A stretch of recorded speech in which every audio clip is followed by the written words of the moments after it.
now in high definition. Live, local, late breaking. This is The Breakfast Show on KFBS 12.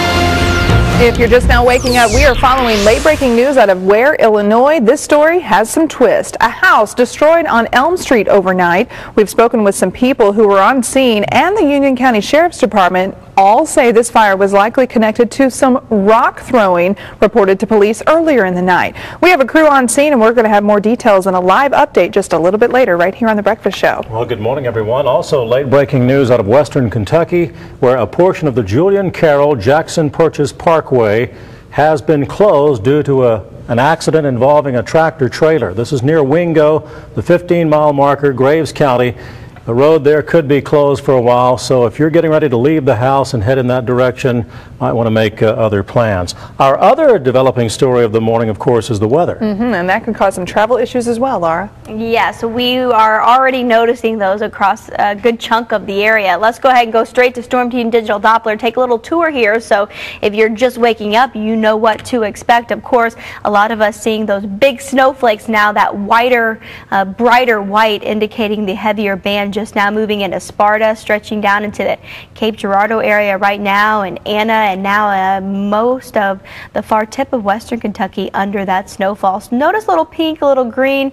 Some of us still pretty mild, but that cold air is pushing towards you. So you'll say goodbye to these 30s in Tennessee and notice more of the 20s moving in by the time you head home from work later on. So speaking of heading home, some of us still have to go to school. I know we've had some schools call off, but overall still light snow continuing by the time you pick the kids up in northern portions of the heartland. Farther south you are, you will just be under the clouds. We're all going to be cold though, 27 degrees on average, but it will feel more like the teens when we factor in the wind.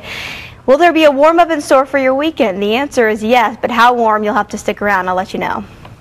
All right, Laura. Well, even before the snow hits, road crews get to work. And Tyler's live with a look at how crews in Illinois and Missouri did just that.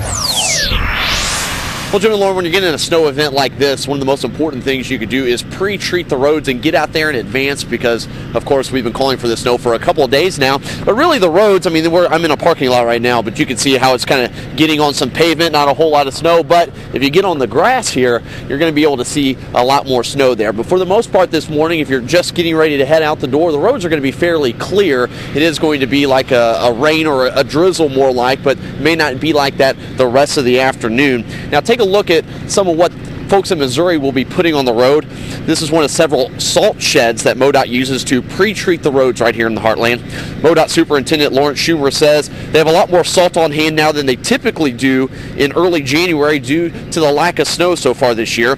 They also use mixtures such as beet juice to help use less salt. And he says, especially in small snow events like this one, pre-treating is the most important step.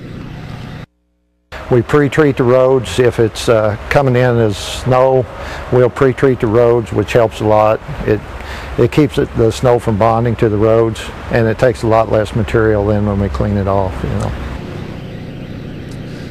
So I haven't seen very many snow crews out so far this morning, but we do know that at least in Missouri, they did have some crews out around midnight and into the early morning hours, pre-treating those roads, getting ready for the drivers to hit the roadway this morning. But again, if you're just now starting to head out the door, you shouldn't see a lot of accumulation, if any, on the roadways. But of course, it is starting to get that way on the grassy areas. And as you can probably see on your screen, it's starting to come down quite a bit heavier than it was even about 20 minutes ago. So it is certainly starting to move in. So be careful out there. It will be slick, but you shouldn't run into a whole lot of accumulation on the roadways right now. Jim and Lauren. Tyler, I have to say that a lot of people on Facebook are wondering why you don't have a hat on. They care about us here at KFBS. Well, thank you for caring about my health. I'm good. It's cold, but I get to run back in the warm live truck whenever we're finished up here and dry off. All right, thank you. Yeah, warm up and get a little coffee in your system. All right, Tyler. Well, in a related story, the city of Chicago spent just $500,000 on snow removal in December, but that's compared to $6 million during the same month a year earlier. But city officials will soon have to dip into their $20 million snow removal budget, as up to 8 inches is expected from this week's winter storm. And light snow is falling this morning in parts of Kansas. The Topeka area saw this dusting, though, last night. Temperatures are in the upper 10s there with wind chills in the single digits. Gusty winds could be a problem for many drivers as they head to school or work. And drivers in Eau Claire, Wisconsin, also driving on slick roads today. City crews spent the night trying to clear it. More than a dozen trucks out plowing and salting the primary roads. The slick roads are being blamed for at least one crash. Police say an SUV slid backwards down a hill, hit a tree. The driver, though, did make it out okay. Back here in the heartland, a lawyer for a sheriff facing public indecency charges says his client will plead not guilty. Perry County, Illinois Sheriff Keith Kellerman's lawyer says he's filed the paperwork. Kellerman's next court appearance has not yet been scheduled. Kellerman faces public indecency charges in connection to an incident in late December. Now for an update on the story we've been following out of Cape Girardeau. This morning, bidding for the old federal building continues.